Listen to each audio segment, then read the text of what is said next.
tardes, buenas noches a todos y todas. En nombre de la Cátedra de Judaísmo Niso Asher, les doy la bienvenida a esta actividad que titulamos Ana Frank, 80 años del diario que cambió la historia. Para quienes se están conectando por primera vez a una actividad de la cátedra, les cuento que mi nombre es Shai Avent, director de la cátedra.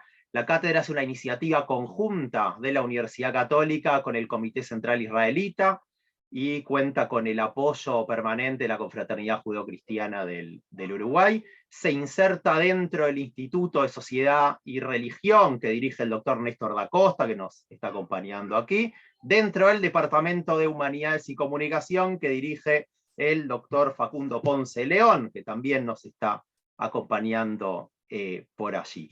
Le quiero agradecer a los departamentos, a los docentes también de la universidad que están participando en esta actividad como participantes, como oyente. Le quiero agradecer también especialmente al Centro Ana Frank, que la figura de su director Héctor Shalom, que tuvo la generosidad de acompañarnos, de sumarse a esta actividad. Y el agradecimiento también a José Coso, que nos ha ayudado mucho también en la organización. Titulamos esta actividad 80 años del diario que cambió la historia, y ya recibimos algunas primeras reacciones, como por ejemplo, pero 2022 en realidad se cumplen 75 años desde la publicación. Y lo tomamos, pero retrucamos. Nos parecía interesante organizar esta actividad justamente a partir del momento o del hito en el cual Ana recibe el diario y comienza a escribirlo. Y por eso es el título de los 80 años para aquellos que estuvieron preguntando qué pasó ahí, si le erramos o algo en la historia.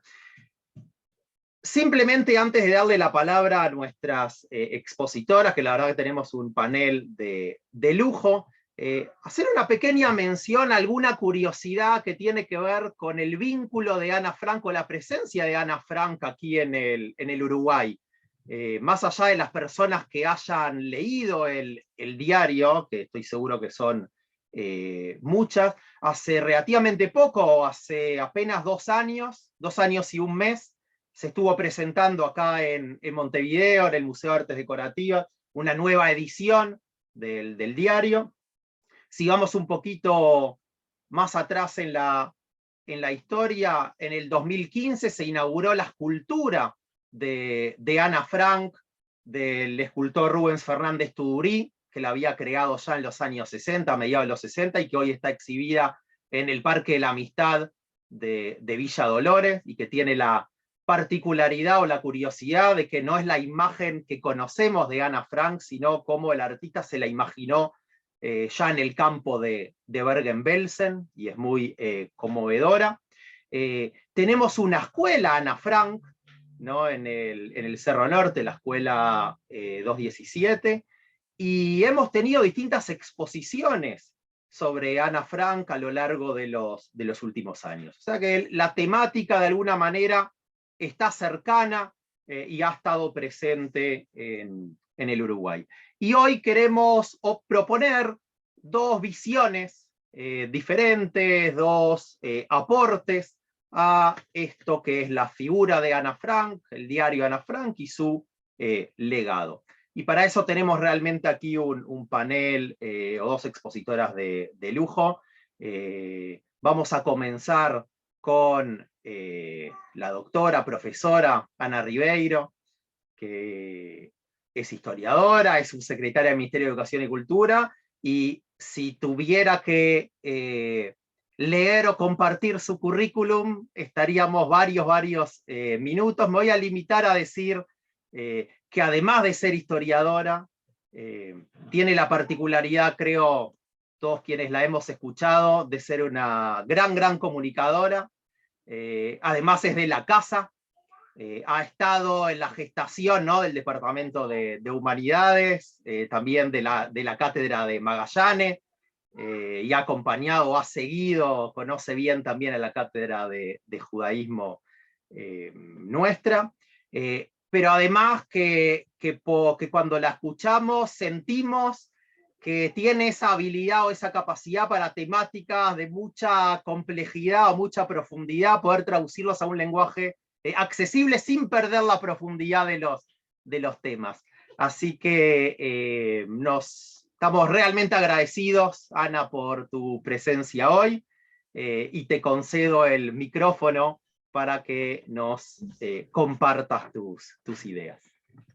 Muchas gracias, Jai, muy amable por tus palabras. Es cierto, soy de la casa, siempre me sentí de la casa, pasé 30 años, 32 o 33 años de trabajo de mi vida en la Universidad Católica, vi gestarse muchísimas cosas, entre ellas el Departamento de Humanidades, tengo queridísimos amigos allí, y viví, por sobre todas las cosas, en la universidad, viví yo te diría la amplitud, la complejidad, una casa de estudios universitarios en donde hay a la vez una cátedra de judaísmo y una cátedra dedicada al mundo musulmán, que ya es bastante decir.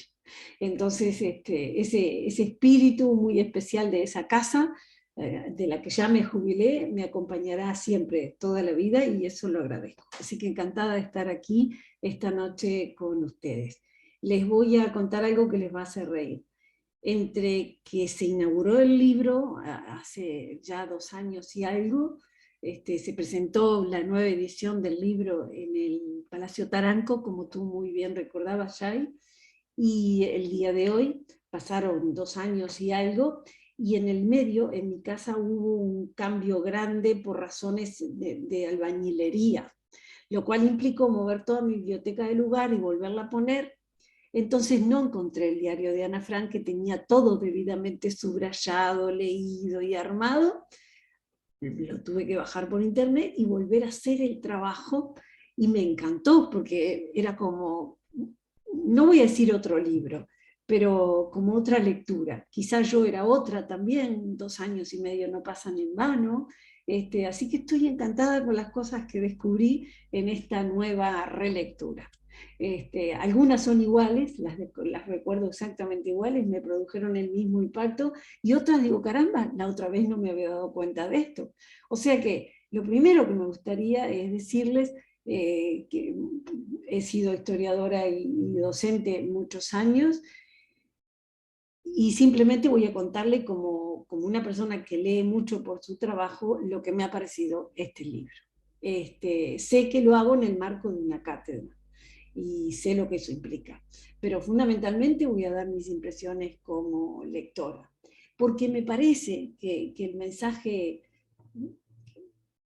de Ana es múltiple, ¿no? Son varias capas de significación, y una me toca hondamente, quizás porque estamos en el 2022, quizás porque soy una mujer de 66 años, pero lo que pienso es en el poder de la escritura cuando quien escribe es una mujer. Entonces hay muchos mensajes en Ana Frank, pero ese es especialmente impresionante. ¿Por qué? Sobre todo porque si uno piensa que tenía una hermana 3 años mayor, que era la talentosa de la familia, la brillante, la absolutamente cum laude, como Ana misma dice en algún momento del libro, si existiera el cum laude para los estudios que estaban cursando, deberían darle a mi hermana ese honor. Ella es absolutamente brillante, es de buen carácter. Cuando tienen que convivir en esa escondida casa de atrás, su hermana Margot es la que se lleva bien con todos los que conviven con ellos, esas 4 personas que no son el núcleo central también de 4 de la familia Frank, y todos sabemos que, como bien se nominó aquella obra de teatro y de reflexión profunda, el infierno son los otros, ¿no? Así que convivir encerrados en clima de guerra siempre ha sido terrible. También lo es para ellos. La guerra era terrible y convivir con otros también lo era. Pero en esa convivencia, Margot pasa elegantemente por la convivencia y nadie le reprocha nada.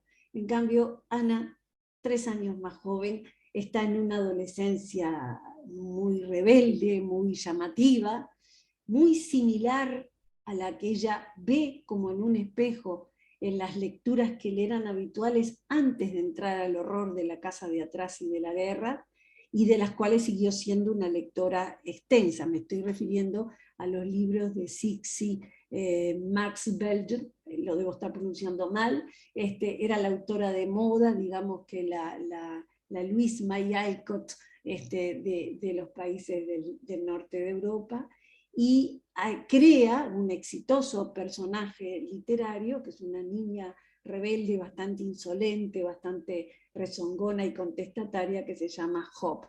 Bueno, ella se parecía un poco a Hope, o quizás quería parecerse.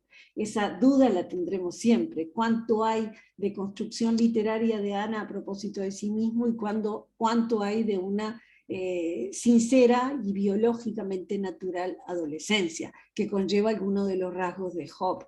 Ella, por otra parte, cuando llega a la situación en la que los Frank llegan y todos los conocemos, Ana cumple 13 años y le regalan un diario íntimo, un diario de tapas cuadrillé, color rosado, con un pequeño cierre que hace pensar que quizás hubo un candado, o sea, algo para intimidades y para no permitirle la lectura a cualquiera si no se lo franqueaba la autora. Y al poco tiempo cae la situación por la cual la familia, para sobrevivir, tiene que esconderse y hacer creer que se han ido de viaje, que han huido del país, y el país es exactamente Holanda, a donde ellos fueron a parar ya huyendo de las condiciones de persecución iniciadas en la Alemania original de la cual proviene la familia. En ese diario, que rápidamente se convierte en un diario de un adolescente, pero de un adolescente en contexto de guerra, y un adolescente que no casualmente es judía, es una adolescente judía en un contexto de guerra en la cual Hitler es la figura dominante. Esa es la clave para la lectura. En esa lectura hay una construcción de Ana a partir del propio diario, porque el diario es una elaboración literaria, sobre todo porque lo revelan claramente algunas pautas. En ese encierro ellos pueden conversar en voz baja, siempre temiendo que los vecinos los descubrieran, porque la casa de atrás es una casa encubierta y tapada por un aparente armario. Es espaciosa y hay lugar para todos, incluso tiene buena luz, incluso tiene una posibilidad de ver el mundo exterior, que deben velar para que no los vean, pero que les permite atisbar, esa es la palabra exacta. En ese lugar escuchan la radio, y cuando escuchan Radio Orange y se enteran que el ministro holandés refugiado en Inglaterra manda decirles a través de la radio que guarden documentos, que testimonien lo que está pasando, entonces Ana reelabora su diario, reescribe algunas páginas sueltas y se instala dentro de ella la escritora que está dando forma a un libro. Es su vida y está dándonos espacio a intimidades, a reflexiones, a dudas, a tribulaciones, a enfrentamiento con alguno de los miembros de la casa, al mantenimiento de su propia esperanza, de la cual se declara hasta el final una acérrima devota. Es una mujer, una pequeña mujer, una jovencísima mujer de fe y de esperanza por sobre todas las cosas. No es tan devota como su hermana, pero tiene una esperanza que creo que la atraviesa, y es el mensaje probablemente de mayor impacto de todo el libro, ¿no? Pero es una escritora que se sienta a escribir, escribe sobre sí mismo y se forja a través de la escritura.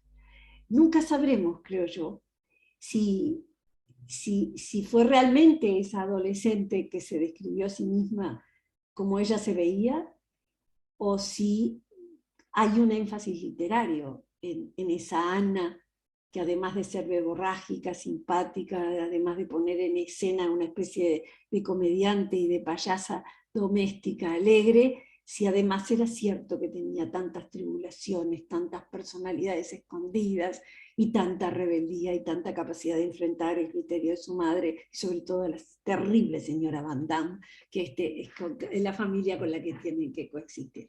Hay allí una construcción literaria, pero además Ana tiene una voluntad literaria que va más allá del diario, ¿no? Escribe cuentos, comienza una novela, tiene un libro de las citas que le parecen buenas y apropiadas, porque está en el seno de una familia judía que siempre cuidó la educación de sus hijas, pero que las cuidó en una clave de modernidad muy distinta, por ejemplo, a la de la familia Van Damme, con la cual hay sin duda un juego especular, por lo menos en materia de cómo se conforma y se educan a los hijos en un plano de sólida familia judía. Ellos son más rígidos, hay un castigo físico notorio para su hijo Peter en algún momento. En cambio, los padres de Ana son más afectuosos, la protegen más, y si bien tienen una hija brillante, y Ana presumiblemente lo era también a los ojos de su padre, y lo revela a lo largo de todo el libro, era menos brillante ante los ojos de todos que su hermana, no era una cum laude, pero a los padres les preocupaba mucho más que fuera feliz y que aprendiera lo que quisiera aprender, mientras que no se negara a la curiosidad, al aprendizaje, a la sensibilidad por la música y a la sensibilidad por los libros, de los cuales aún en esa terrible situación en la que están viviendo se preocupan siempre tanto de los alimentos como de los libros para hacerle llegar al núcleo familiar.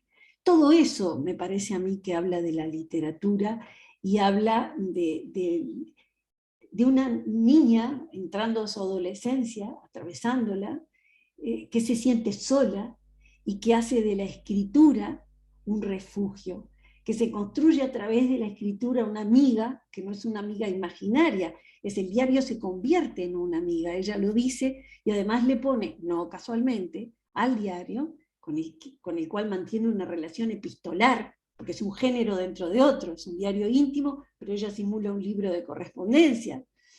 En ese diario, con esa forma epistolar, ella conversa y se despide con los giros naturales de las despedidas de la correspondencia. Tuya, Ana, por ejemplo, es lo que cierra todas las cartas, y la persona a quien le escribe, porque es una persona, tiene nombre de persona, el diario se convierte en una persona. Hay una transfiguración, una creación literaria del diario como un personaje. Es la amiga que necesita. Se llama Kitty, que no es casualmente el nombre, Kitty Franken en ese caso, era el nombre de la amiga, de la gran amiga del personaje que se llama Hop en la literatura de Marx, que ella tanto admiraba. O sea que hay a través de la literatura, me parece a mí, varios significados encontrados que no se pueden perder en este libro. Hay, por supuesto, una mirada en esa clave tan existencialista, el infierno son los otros, de qué hacen 8 personas de edades y de intereses y de familias distintas en ese claustrofóbico mundo de la casa de atrás durante 2 largos años, procurando hacer silencio y sin embargo teniendo que vivir la vida cotidiana no solamente con los ritos de alimentación, sino con los ritos de higiene, dónde se bañaba cada uno, si abundaba o no abundaba el agua, escuchar las conversaciones, compartir la vajilla, saber si correspondía que se rompiera un plato de la vajilla de la señora Van Damme o de la señora Frank. Esas minucias, a veces casi de tenor miserable, si uno piensa que afuera estallaban las bombas y se perseguía a los judíos y se los embarcaba en terribles vagones que iban a campos de concentración, y de pronto el tema de disputa en el espacio interior de esa casa de atrás era un trozo de vajilla rota, no parecía ser una cosa importante.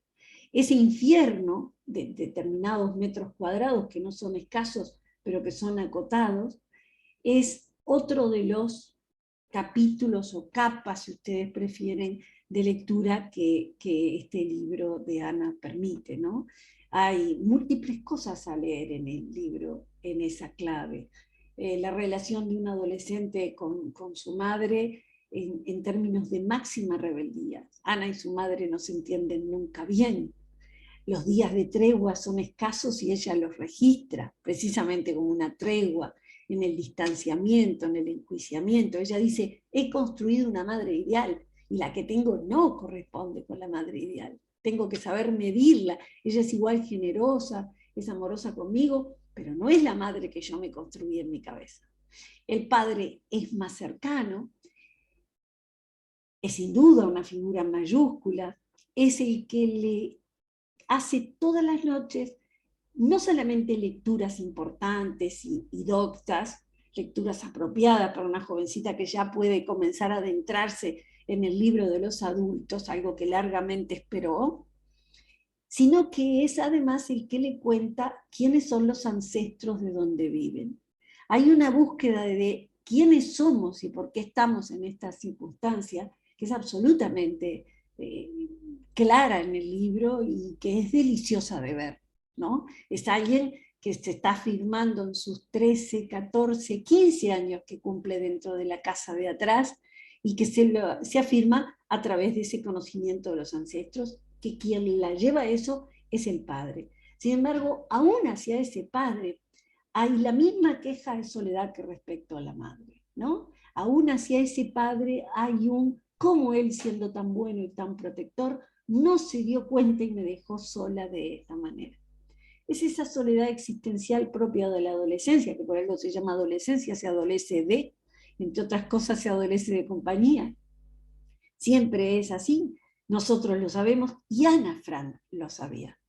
Y ella lo dice, me da un poco de vergüenza este libro, ¿qué interés podrá tener cuando termine la guerra? Esto que no deja de ser mañas y cosas quejosas de una niñata de 13 años, ¿no? Ella tiene plena conciencia de la limitación de su queja, y sin embargo tiene la necesidad etaria, biológica, absolutamente natural de hacer llegar su queja a alguna parte, aunque sea a Kitty. Kitty, que es el personaje de ficción y es el formato de un libro y que tiene una condición que ella humaniza como lo humanizó al ponerle el nombre de Kitty. Kitty es el diario, Kitty es el personaje y Kitty tiene condiciones morales. La condición moral que tiene Kitty, que no deja de ser de papel, es la paciencia. Ya dice, el papel tiene paciencia, ¿no? Porque tiene paciencia le puedo contar todo, porque tiene paciencia puedo esperar que escuche todo y no me responda ni me diga absolutamente nada. Por supuesto que la parte más notoria de los otros, el espejo más enfrentado, más de duro azogue, son los Van Damme, sobre todo la señora Van Damme, que tiene una idea de una educación rígida en donde no se contemple nada, y mucho menos a una niña verborrágica que responde, que contesta, que no está de acuerdo con algunas cosas. El señor Van Damme es menos importante, e incluso Peter, con quien ella llega a construir una relación cuasi amorosa. Ana tiene 13 años muy enamoradizos, estaba enamorada de otro Peter, de apellido Bessel, antes de tener que encerrarse en la casa de atrás.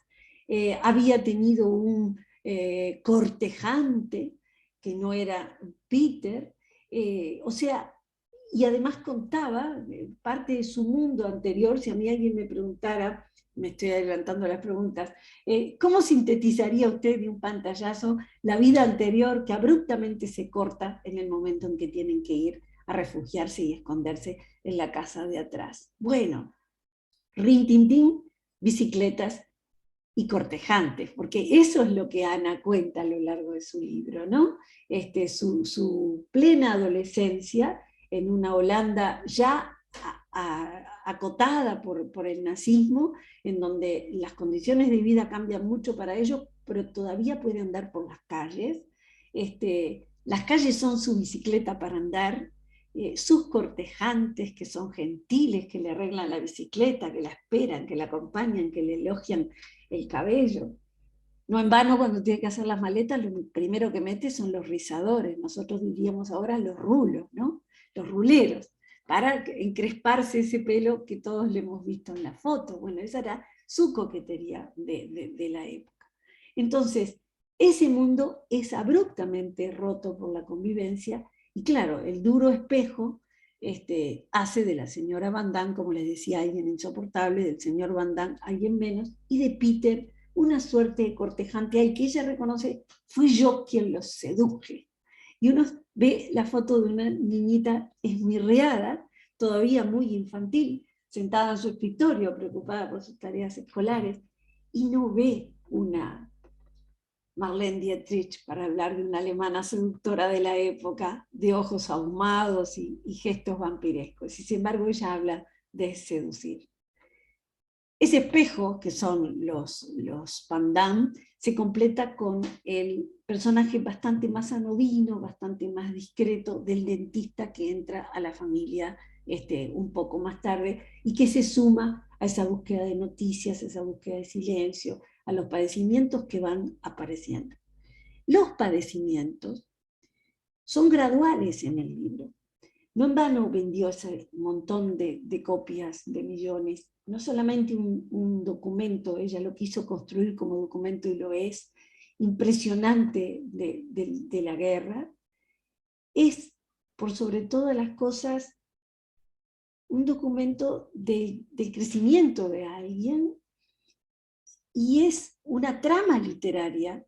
Obviamente Ana no la planeó así, pero la supo reflejar maravillosamente, en donde el horror va creciendo de manera notoria. ¿Cómo comienza el horror? A mí me gustaría, leer brevemente algo. Cuando ella explica al principio del libro quiénes eran y de dónde venían, y explica cómo de Alemania se refugian en Holanda, dice, los tiempos buenos, vivía la abuela con nosotros, todo se terminó después de 1940.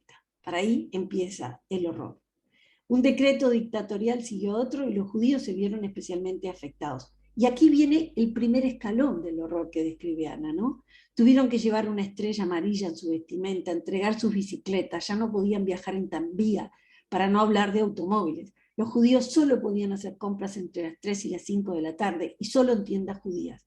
No podían salir a la calle después de las 8 de la tarde, tampoco salir a sus balcones o jardines después de esa hora. Los judíos tenían vedados los teatros y los cines, así como cualquier otro lugar de entretenimiento público. No podían ya nadar en las albercas o piscinas públicas, no podían jugar al tenis, no podían jugar al hockey, se les prohibieron todos los deportes. Tenían prohibido visitar a sus amigos cristianos. Los niños judíos no podían ir a otra escuela que no fueran escuelas de niños judíos.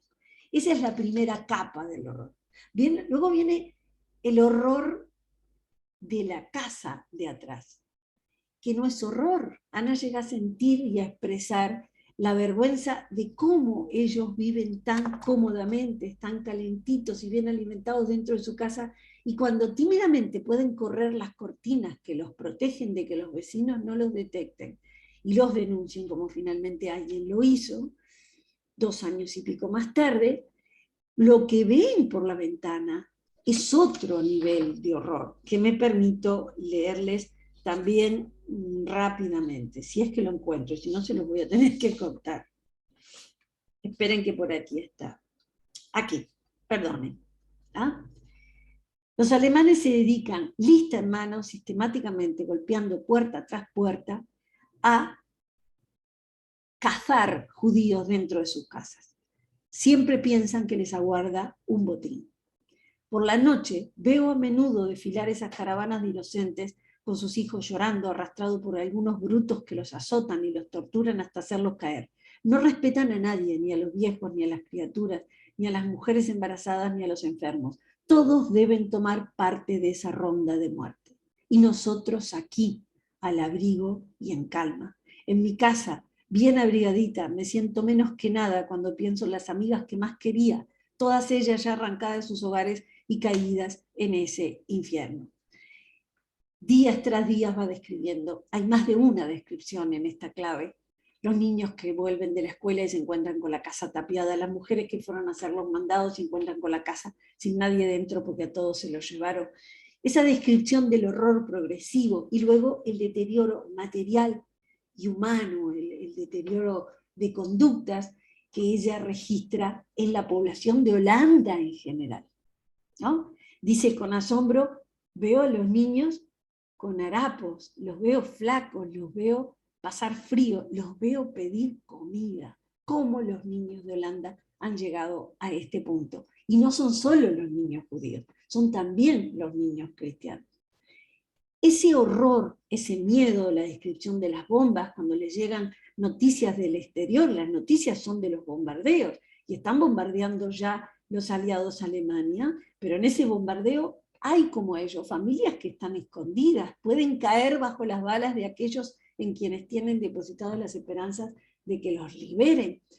El miedo es miedo a casi todo lo que pasa afuera. Ustedes dirán, ¿y el máximo horror? El máximo horror queda inconcluso en este libro de Ana.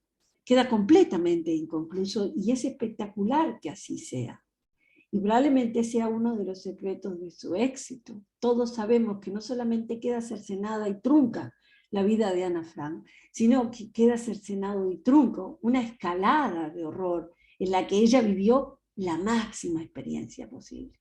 Porque no hay testimonio, no en el libro, no con esa pluma privilegiada, clara, inocente, diáfana, pero llena de energía que tiene Ana, para narrar el momento en que golpearon la puerta, entraron y tiraron abajo el armario que creían que los protegía, porque era una buena, una buena trampa para el ojo, creer que aquello disimulaba exactamente la casa de atrás.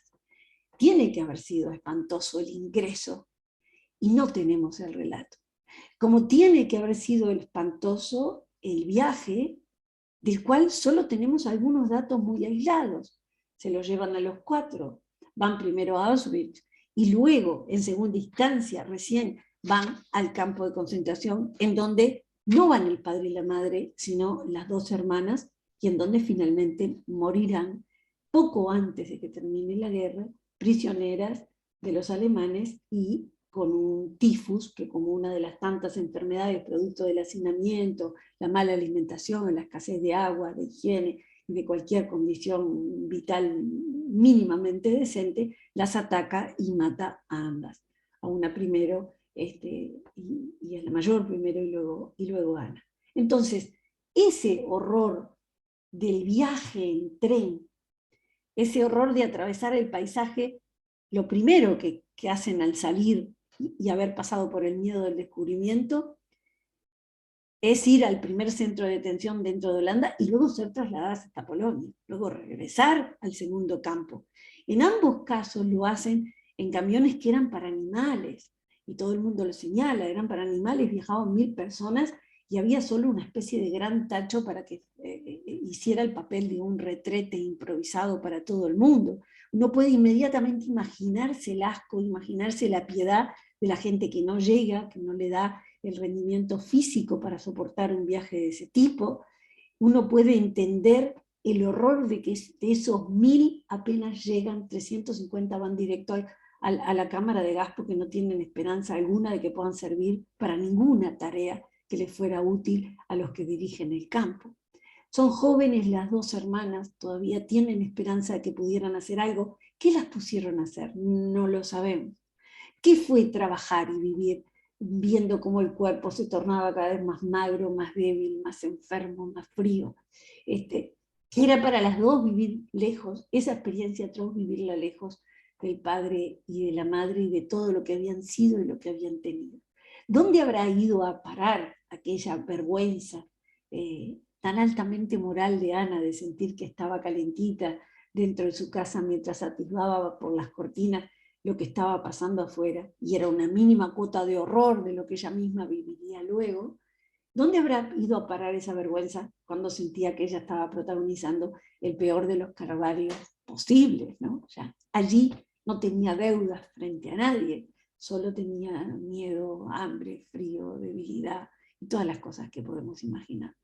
Entonces, el libro en ese sentido es un retrato impiadoso, progresivo, que queda trunco en el momento literario exacto y el momento existencial exacto. Es una de las claves del largo éxito, si es que éxito es una palabra decente en este contexto, o la larga quizás réplica, la larga circulación que es un doloroso éxito en ese caso, del libro entre todas las generaciones desde entonces hasta ahora.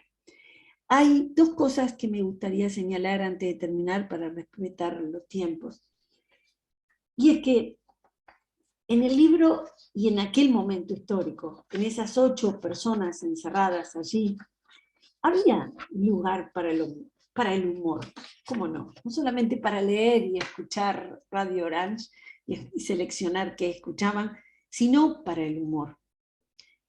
El reglamento del anexo o de la casa de atrás, el reglamento que le hicieron saber claramente al dentista, que fue el último en arribar, decía así: instalación especial para la estada provisional de judíos y simpatizantes, como si fuera un albergue o un hotel abierto todo el año.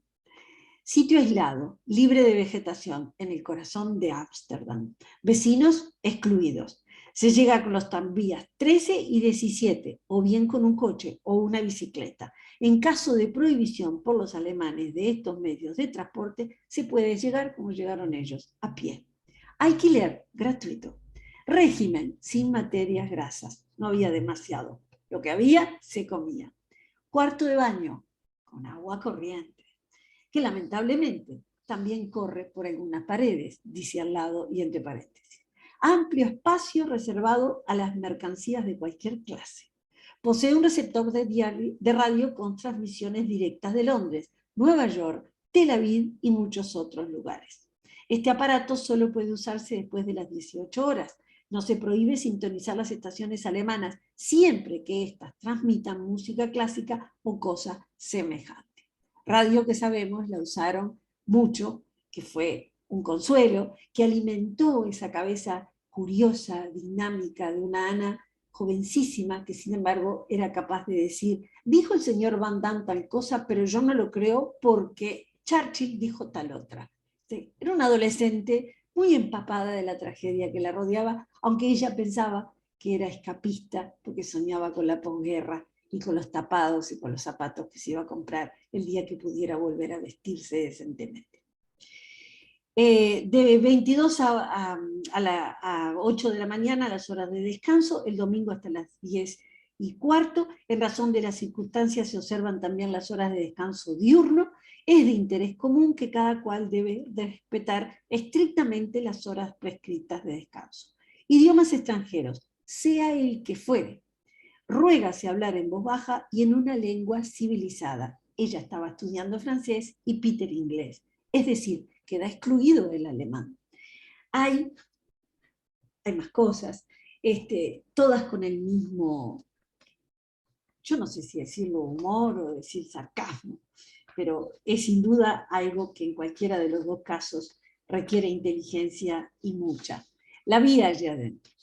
Y el humor, al igual que el horror, que es una escalada, que queda trunca, y precisamente por no mostrarla es quizás lo peor que nos imaginamos, y es incluso más impactante que no lo haya descrito nunca.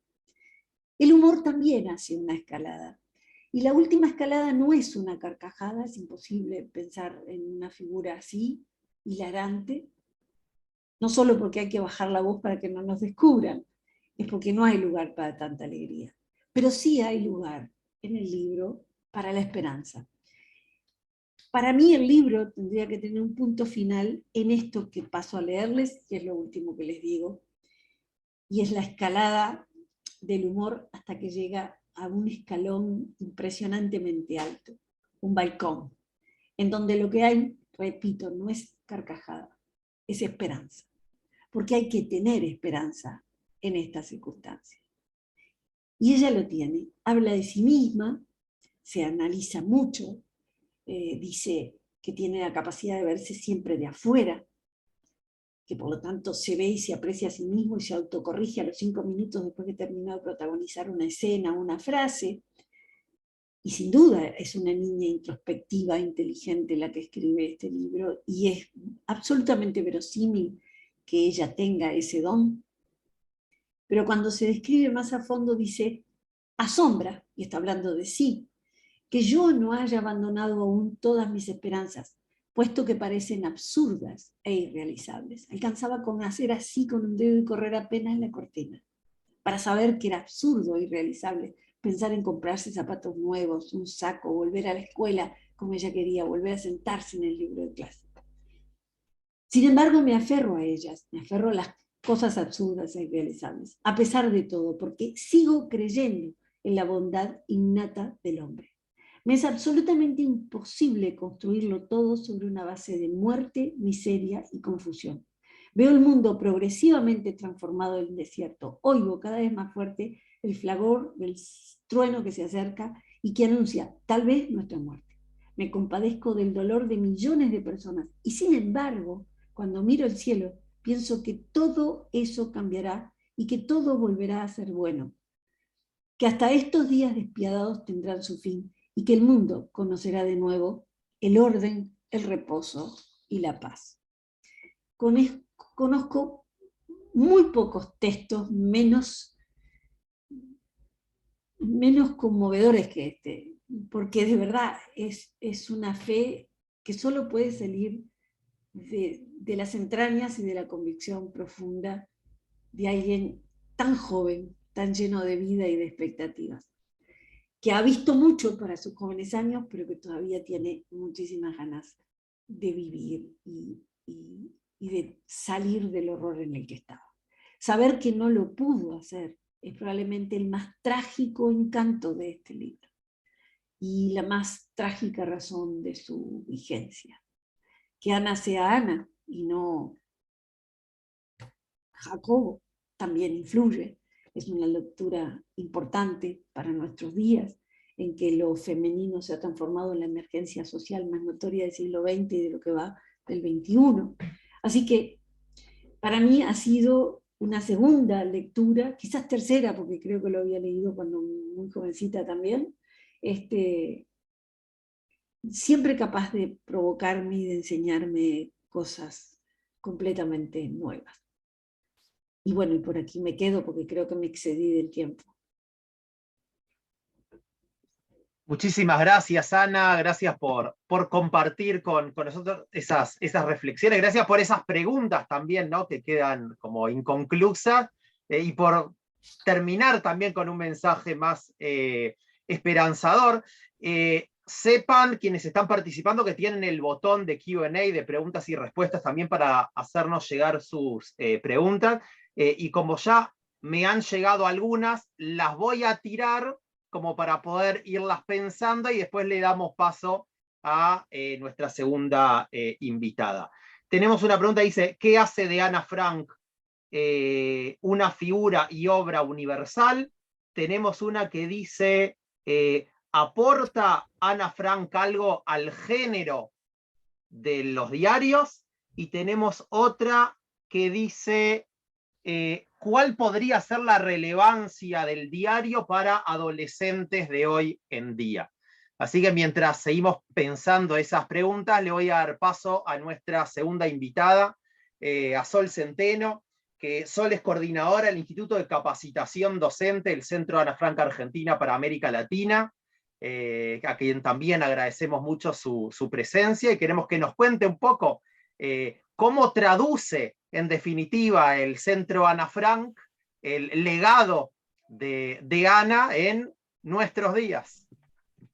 Bueno, ¿cómo están? Muchas gracias, Jai, por la invitación, y la verdad quiero remarcar que la exposición de Ana Ribeiro fue hermosa, así que estoy muy feliz de poder estar compartiendo este espacio con ella y bueno, y con todos ustedes. Creo que quizás con lo que yo voy a contar ahora voy a responder algunas de las preguntas que recién comentaste que estaban haciendo ahí por el chat, quizá no. Voy a empezar quizás poniendo en contexto qué es el Centro Ana Frank, para quienes no nos conocen. El Centro Ana Frank es una institución que abrió sus puertas en el año 2009 en la ciudad de Buenos Aires, Argentina, y dependemos de la Casa Ana Frank de los Países Bajos.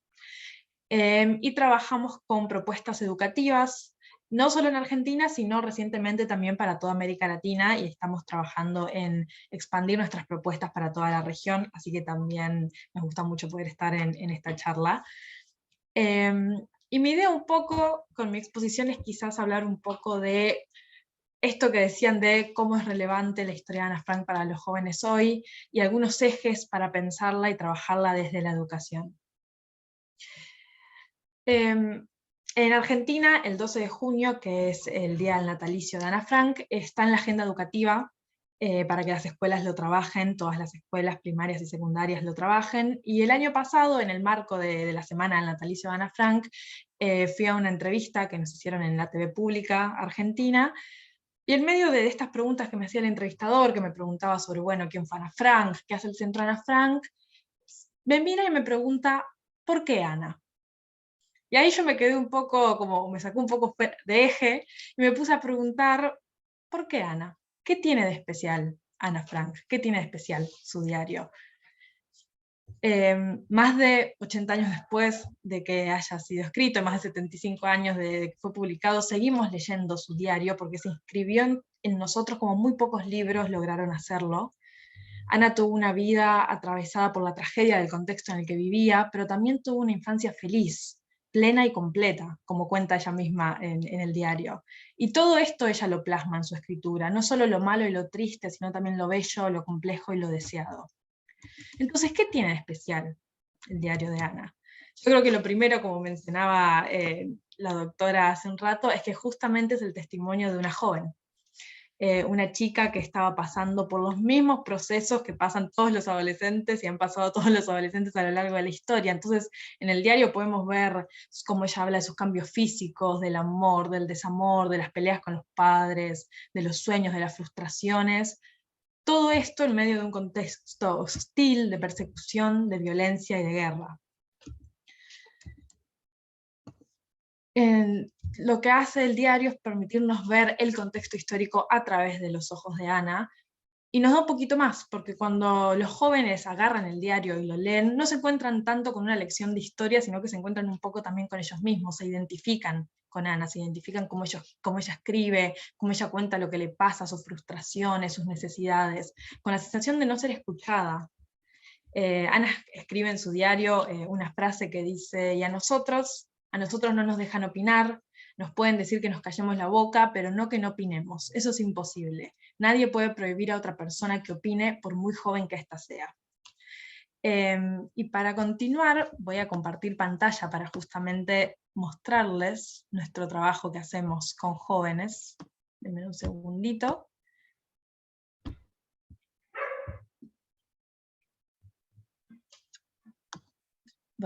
¿Se ve bien?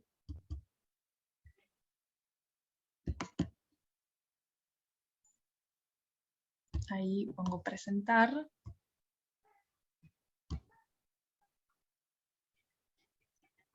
Perfecto. Buenísimo.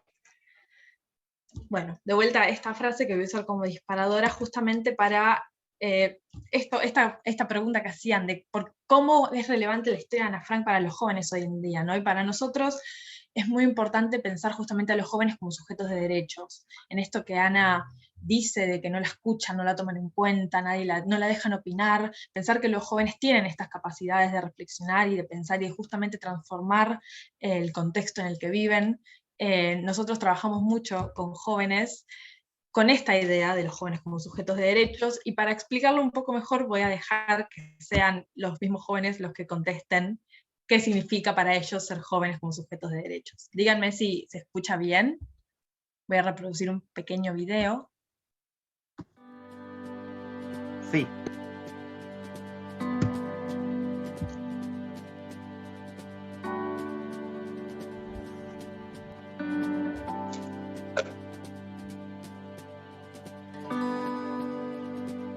Los jóvenes somos sujetos de derecho. Los jóvenes somos sujetos de derecho. Los jóvenes somos sujetos de derechos. Los jóvenes somos sujetos de derecho porque la juventud es una edad igual de válida que cualquier otra. Para ser reconocidos como participantes activos de la sociedad. Que no necesitamos que otras personas elijan o hablen por nosotros. Trata de dejar de ver al joven como un problema o como algo conflictivo para empezar a verlo como un individuo en igualdad de condiciones que un adulto. Que enfatiza en el rol activo que tiene que tener la juventud para, de manera colectiva, hacer cumplir nuestros derechos. Es cuestión de querer hacerlo, de tomar una iniciativa, tomar acción y generar este cambio que creemos que es necesario. Porque nos da una voz propia y nos ayuda a hacerla escuchar. La palabra jóvenes que tiene esta frase para mí viene a decir y a marcar una etapa de la vida en la que como somos personas que nos animamos a cuestionar y criticar lo establecido. Muchas veces somos nosotros y nosotras quienes tenemos como esta chispa de querer cambiar nuestra realidad para mejor. Que conoce toda la lucha y el costo que fue llegar hasta donde estamos hoy. Y que entendemos que todo es posible de ser mejorado y de ser diferente. Siento que es entender que nosotros podemos actuar y transformar el presente. La palabra somos habla de que justamente somos un montón de individuos, pero no nos podemos pensar como individuos, sino es a partir de una sociedad, un conjunto de individuos que se reconocen mutuamente. Porque justamente creo que somos nosotros, los y las jóvenes, los que estamos al tanto de construir un futuro donde esta injusticia ya no se vea, donde todos podamos tener los mismos derechos y vivir en una igualdad. Me hace pensar en la frase de un filósofo que dice que somos lo que hacemos con lo que hicieron de nosotros. Y la palabra que elegí de la frase fue sujetos. Somos sujetos, sujetados a otros. Atados a las libertades. Y siempre defenderlas para todos. Todos bien sabemos que en una oración el sujeto es quien realiza la acción y es como el protagonista de la oración, si se puede decir. Entonces para mí ser sujeto es eso, ¿no? Es ser protagonista de nuestros derechos. Estamos acá ahora y que nuestras voces tienen que ser escuchadas y respetadas. Nos compromete a cuidar por lo que tal vez ahora nos parece algo normal, pero que por mucho tiempo no lo fue. Y de la lucha y el reclamo por los mismos. Herramienta, extensión de nuestro cuerpo para ser respetuosos y ser respetados. Los derechos nos permiten, nos posibilitan, nos garantizan nuestro pleno desarrollo, poder vivir en una sociedad, pero a su vez también nos compromete a ser responsables. Porque necesitamos hacerlos valer para hacernos valer como personas. Pero justamente para eso necesitamos no solo estar al tanto de nuestros derechos, sino también tenemos que tener cierta responsabilidad y comprometernos para protegerlos y para promoverlos, para todos y todas. Y porque nos demuestran que podemos tener una opinión formada y una forma de pensar por más jóvenes que seamos. Este video fue realizado el año pasado, en el 2020, en el marco de un proyecto que realizamos desde el Centro Ana Frank durante el 2020 y el 2021, que básicamente se basaba en capacitar a docentes y a jóvenes en distintas escuelas para que ayuden a sus compañeros que por la pandemia se habían alejado de las instituciones educativas porque no habían podido conectarse, porque no tenían la conectividad o un dispositivo para ir a clase, o porque habían tenido que salir a trabajar, que le pasó a muchas familias. Nosotros nos basamos en la idea de la educación de pares. Todos nuestros guías en el museo, cuando la gente nos viene a visitar, son jóvenes guías voluntarios de entre 15 y 25 años que se capacitan y se forman justamente para asumir este rol. Porque creemos que justamente cuando vienen las escuelas a visitarnos, los chicos se identifican con Ana, justamente porque era joven, y también se identifican con los guías que los reciben y les cuentan esta historia porque son jóvenes, y si ven a otro joven en esta posición, en una posición en la que cuentan la historia, en la que están activos, pueden ellos también sentir que pueden hacerlo. Entonces para nosotros la educación de pares es fundamental y atraviesa todas y cada una de nuestras propuestas, y todos nuestros guías a lo largo y ancho de nuestro país y también en las muestras que recorren otros países son jóvenes guías voluntarios, y también trabajamos con jóvenes de otros países en un proyecto que se llama la Red Iberoamericana de Jóvenes, en la cual jóvenes de distintos países de América Latina se capacitan para generar impacto en sus sociedades y en sus comunidades, creando y reproduciendo actividades que no solo cuentan la historia de Ana Frank, sino que también se centran en los problemas que ellos sienten que tienen sus comunidades y los lugares en los que viven. La educación de pares y pensar a los jóvenes como sujetos de derechos los ayuda a desarrollar herramientas para empoderarse justamente. y esto le da confianza para tomar decisiones por ellos mismos y que nadie los use y tome decisiones por ellos. Empoderar a los jóvenes significa darles herramientas para enfrentarse a un mundo donde muchas veces los quieren utilizar para la delincuencia, el consumo o la violencia, y un joven empoderado que está junto a otros jóvenes, tejiendo redes junto a otros jóvenes, tiene la capacidad de decir que no a aquello que lo violenta y a aquello que lo incomoda. Entonces, el empoderamiento también convierte a los jóvenes en sujetos activos y comprometidos con su realidad, de la misma forma que Ana estaba comprometida con su realidad en el contexto en el que ella vivía.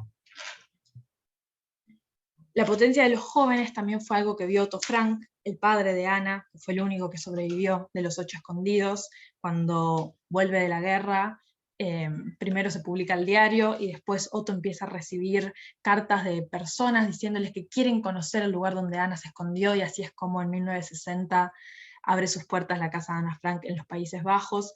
Y Otto Frank ya en ese momento, en esa época, al leer el diario de Ana y al ver la necesidad que tenía ella de expresar su voz, de ser escuchada, de no sentirse sola, justamente empieza a trabajar con jóvenes de distintos países y convoca jóvenes para que vayan y se junten y discutan de los problemas que estaba teniendo la juventud en esa época, en los movidos años 60, con la guerra de Vietnam, con el apartheid, con la segregación, con el colonialismo.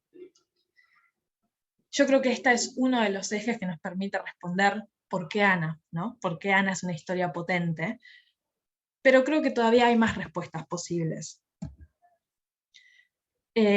Cuando nosotros empezamos a contar la historia de Ana Frank, decimos que a Ana la discriminan y la persiguen por ser judía, y toda su identidad, toda su compleja identidad se ve completamente minimizada a un solo aspecto de su ser, que era justamente ser judía, y simplificando muchísimo el nazismo podemos decir que lo que hicieron los nazis fue convertir a las personas a las que perseguían en un solo aspecto de esa identidad y etiquetarlos con esa identidad. Por eso justamente es que la historia de Ana nos permite hablar de otras historias de violencia y de discriminación.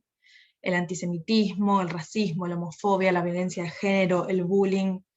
La lectura del diario en las aulas justamente sirve como punto de entrada para tratar estas temáticas con chicos y jóvenes que se ven identificados en las palabras de la joven escritora, en sus emociones, en sus ideas y en sus frustraciones. Pero también pueden encontrar en la violencia que ella vivió reflejos de las violencias que vivimos hoy en día. Por eso el trabajo educativo que podemos realizar a partir de la historia de Ana es fundamental. Para explicar algunas de nuestras propuestas elegí esta frase de Ana, que dice: qué maravilloso que es que no tengamos que esperar ni un minuto para empezar a cambiar el mundo, qué maravilloso es que todos, grandes o pequeños, podamos contribuir a imponer justicia. Justamente en esto que también mencionaba antes Ana Ribeiro, de que Ana seguía teniendo esperanza. Esta esperanza también venía de saber que se puede construir un mundo mejor y que para construir un mundo mejor todos tenemos que ser actores, ¿no?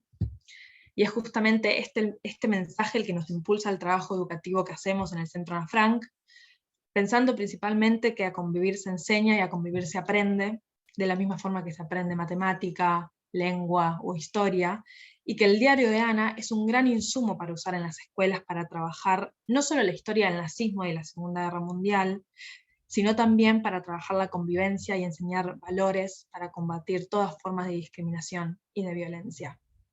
Algunas de nuestras propuestas educativas que tenemos con este fin son, por un lado, justamente las visitas escolares, de las escuelas que vienen y nos visitan, que pueden ser tanto presenciales y desde la pandemia también virtuales, en donde no solo nos centramos en la historia de Ana Frank, sino también trabajamos el contexto de la última dictadura cívico-militar argentina y los derechos humanos hoy en día, haciendo este foco justamente en cuáles son las vivencias y los problemas que viven los jóvenes.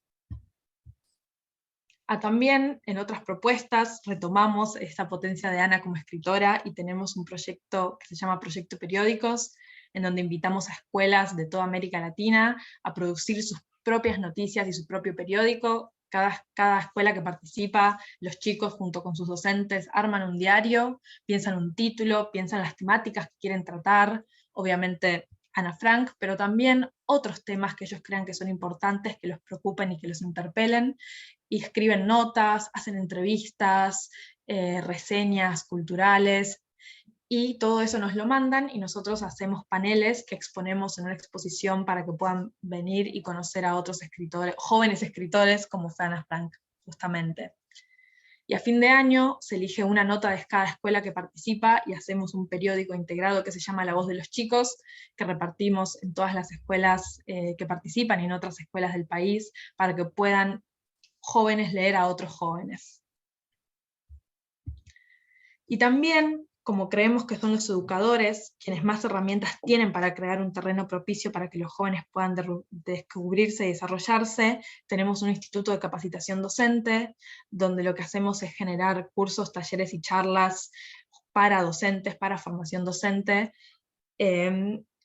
para que justamente sepan cómo trabajar el legado de Ana Frank en el aula, pero también tocamos otros temas de violencia y discriminación y de construcción de convivencia. Y estos son solamente algunos ejemplos de los proyectos que tenemos desde el Centro Ana Frank.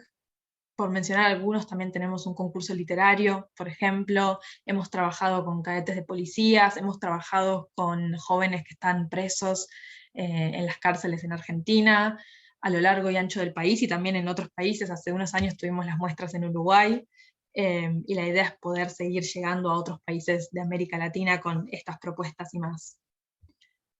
Y ahora voy a dejar de compartir pantalla y ya con esto termino, para no irnos de tiempo. Para seguir respondiendo a esta pregunta de por qué Ana, creo que hay un último eje que es muy, muy importante resaltar, que es que la historia de Ana Frank no es solamente su historia. En el diario ella cuenta el complejo entramado de relaciones alrededor de los cuales se puede armar este escondite donde ella y los otros 7 escondidos viven por 2 años, por lo cual al final del día la historia de Ana Frank es una historia de resistencia y también una historia de protección. Probablemente uno de los mayores desafíos de trabajar con esta historia es explicar que ella y su familia no fueron solamente víctimas del nazismo, sino que fueron mucho más que eso. Y de hecho, hasta el último momento se esforzaron por mantener la esperanza y por mantener su humanidad, cuando el nazismo justamente buscaba quitarles eso, ¿no?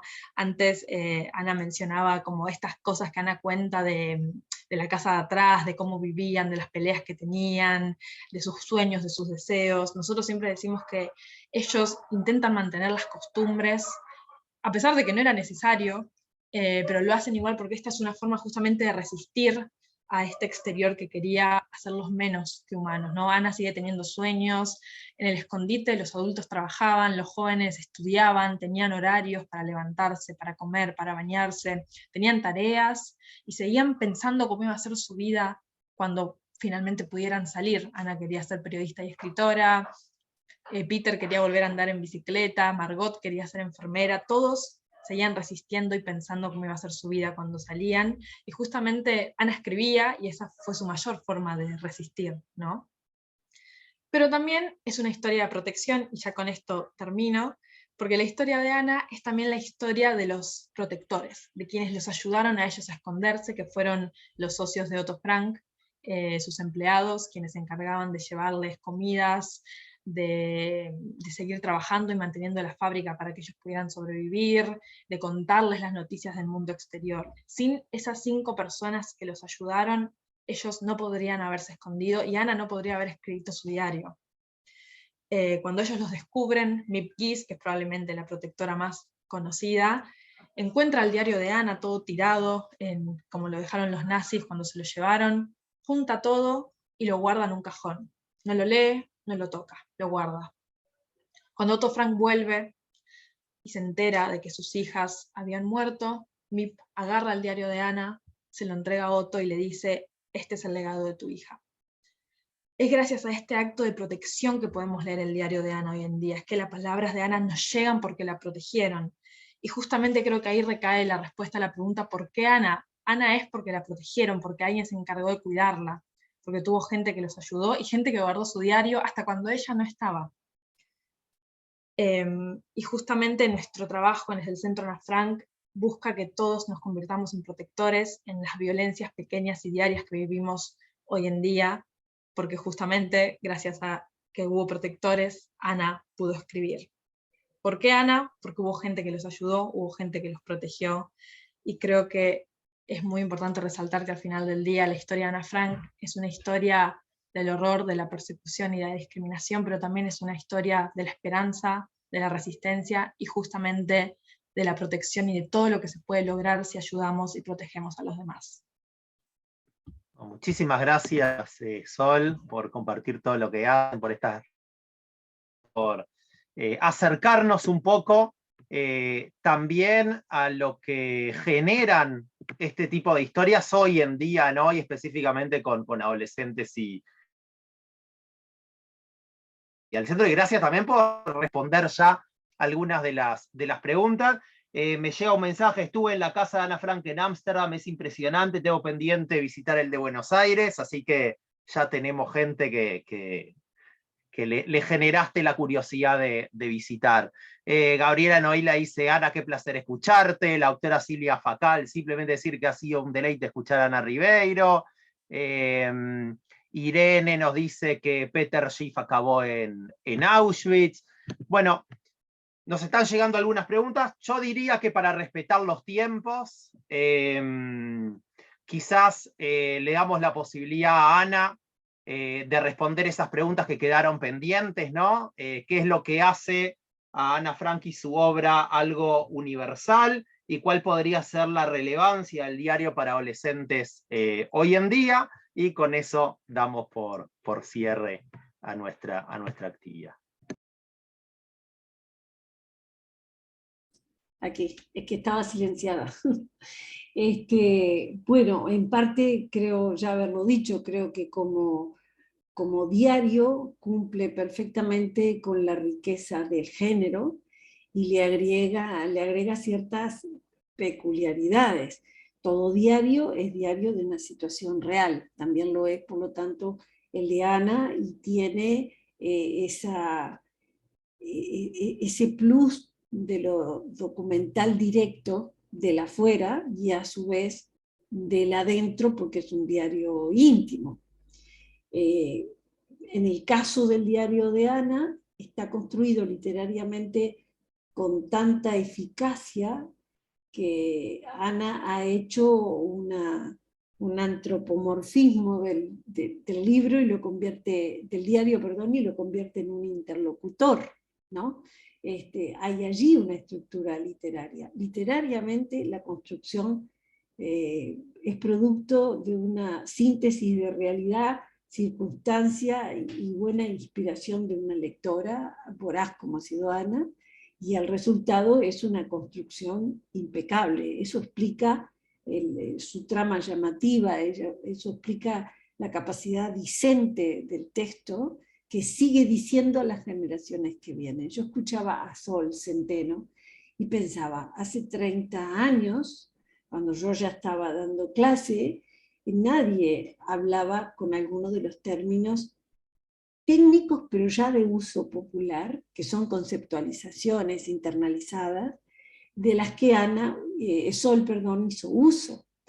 Y escuchar el análisis de ella en clave de ciencias sociales contemporáneas, pero también en una clave muy diluida en la vida cotidiana de los jóvenes, es no solamente una resemantización de algunos términos, sino fundamentalmente una actualización permanente de esos libros que tienen, porque no todos lo tienen, la capacidad de seguir dialogando con sus lectores y de modernizarse y ayornarse, actualizarse, ¿no? Creo que el libro tiene esa condición. Es un documento en sí, un documento chocante, riquísimo. Es un documento de una edad determinada, por eso convoca tanto a los jóvenes, y es además una construcción literaria con todo lo necesario para tener un fatal atractivo. Así que creo que la vigencia es esa. Para colmo de bienes, a los efectos del atractivo del libro y de su vigencia y permanente relectura, hay objetos físicos capaces de evocar el mundo que Ana relata dentro del libro. Está la casa convertida en museo, porque hay algunos datos de la realidad que no debemos olvidar, ¿no? El padre sobrevive a las hijas larguísimas décadas.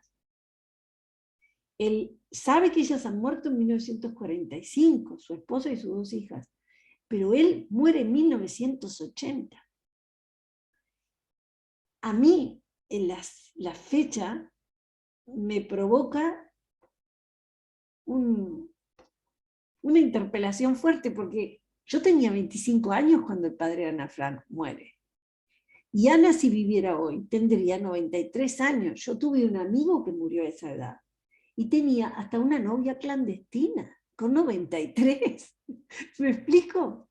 Entonces, estamos hablando de algo contemporáneo, aunque han pasado tantas ediciones, aunque hemos visto películas tan remotas y otras tan actuales, y hemos visto tantas veces recreada la época, el horror, los personajes históricos centrales, que parece que es algo que pasó en otra vida. No, Ana podría estar perfectamente viva y lúcida.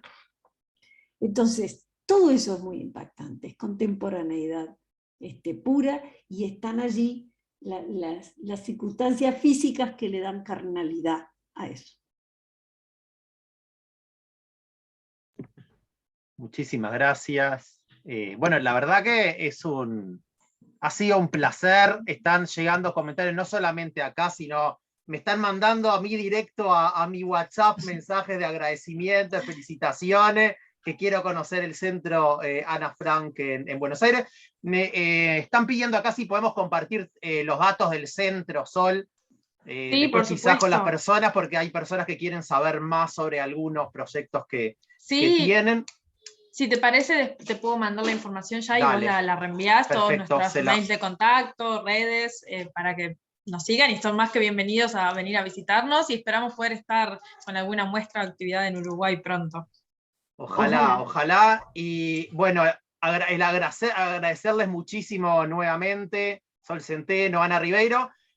Agradecerle también a la gente del Centro de Educación Continua, a toda la gente de comunicación y de soporte de la universidad, a José, a todos quienes hicieron posible también este encuentro. Gracias por su generosidad. Y voy a terminar con un mensaje que llega a la doctora Natalia Trenki, que nos dice: gracias, salgo a releer el diario. Así que esa es la invitación desde acá también. Ojalá Bien. esto haya servido para enriquecer nuevas lecturas también del diario y repensar en el legado que nos deja Ana y su obra en nuestros días. Gracias a todos y a todas, y nos encontramos en cualquier momento.